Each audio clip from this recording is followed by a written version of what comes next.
All right, let's talk about a challenge that every single one of us who loves to garden has to face, that brutal plant wilting summer heat. Today, we are going to build a complete four-pillar defense system to make sure your plants don't just survive the next heat wave, but actually thrive. You know the feeling, right? You walk outside on one of those blazing hot afternoons, and that sight just breaks your heart. The plants you've poured so much love into are just drooping, looking totally defeated. It's a clear signal your garden is screaming for help. So what's actually happening here on a biological level? Well, it's a condition called heat shock. And the easiest way to think about it is this. The plant is sweating. It's losing water through its leaves way faster than it can drink water up through its roots. And that imbalance, it throws the plant into a really dangerous state of stress and dehydration. So how do we fight back against this? Well, there's no single magic trick. The real solution is about building a tough, resilient system for your garden. And we're going to build it together based on four really powerful pillars: smart watering, effective shading, soil protection, and what I call strategic nutrition. Let's start with pillar number 1, smart watering. And let me tell you, this is all about strategy. It's not just about dumping more water on your plants. It's about being really clever with when and how you do it. Timing is everything. It is absolutely critical.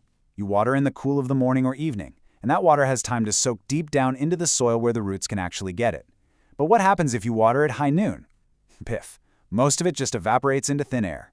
And worse, way worse, those little water droplets left on the leaves, they act like tiny magnifying glasses in the sun, literally scorching the foliage. Now, this is really interesting, and it's a mistake a lot of us make. You see your plants wilting in the heat, and you think, I'll give them a nice cold drink to cool them down. Don't do it. Using ice-cold water can actually send the plant's root system into thermal shock. It's kind of like a brain freeze for the roots, and they just shut down, unable to absorb anything. You always want to use water that's about ambient temperature. Okay, let's move on to our second pillar, effective shading. This is all about giving your plants a much-needed break from that relentless sun, kind of like giving them their own personal umbrella to create a cooler little world to live in. And, not all shade is created equal. You have options here. For sun-loving plants like tomatoes that just need the edge taken off, a 30% shade cloth is perfect. A 50% cloth is a fantastic all-rounder for most of your garden. And then, for your really delicate plants or during those absolutely brutal heat waves, you bring out the big guns, a 70% cloth. But here's the crucial tip, the part you can't forget. Don't just drape the cloth directly on your plants. You have to leave a gap, at least a foot, maybe 18 inches, between the cloth and the top of the plants. Why? Airflow. It's all about ventilation. If you don't leave that gap, you're just trapping hot air, and you basically built a little plant oven. All right, so we've taken care of the leaves. Now it's time for pillar number 3, and we're going underground to talk about soil protection. A plant's roots are its lifeline, and keeping them cool and hydrated is, well, it's everything. Now get a load of this number, because it is a total game changer. A simple 2 to 4 inch layer of organic mulch, think straw, wood chips, whatever, can keep the soil underneath it up to 20 degrees Fahrenheit cooler than bare, sun-baked dirt. 20 degrees. That is a massive, massive difference for the health of those roots. And mulch doesn't just cool the soil. It holds onto moisture like a sponge. But as you can see, some sponges are way better than others. Look at hemp or even just grass clippings. After 3 days, they're still holding on to over 70% of the water. Now compare that to traditional bark. It helps, sure, but it's not even in the same league when it comes to locking in that precious moisture. So, how do you do it right? It's really simple. Step 1, and please, don't skip this. Water the soil deeply before you mulch. You want to lock that moisture in. Then spread your 2 to 4 inches of mulch, but make sure you leave a little 1 or 2 inch gap right around the stem of the plant. That just prevents rot and lets the plant breathe. And that brings us to our final, and maybe the most surprising pillar, strategic nutrition. Because when it's super hot out, what you don't do for your plants is just as important as what you do.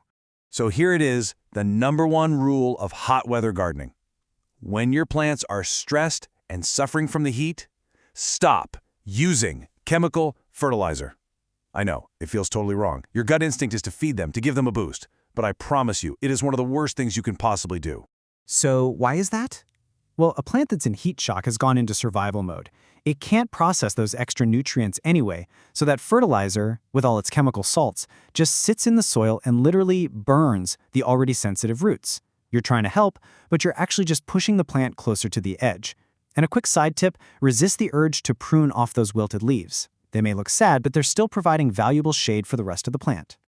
All right, let's bring it all home. We have just built a complete 4-pillar defense system. This is your blueprint for a truly heat-proof garden. So let's recap your battle plan. Pillar 1, water smart, early or late with room temp water. Pillar 2, use effective shading, making sure you've got good airflow. Pillar 3, protect your soil with a nice, thick blanket of mulch. And Pillar 4, be strategic with nutrition. Just stop fertilizing and pruning until the heat wave is over. So there you have it. You have the complete blueprint for a resilient, heat-proof garden. You're armed and ready to face the summer. The only question is, which one of these powerful pillars are you going to put into action first to protect your garden this week?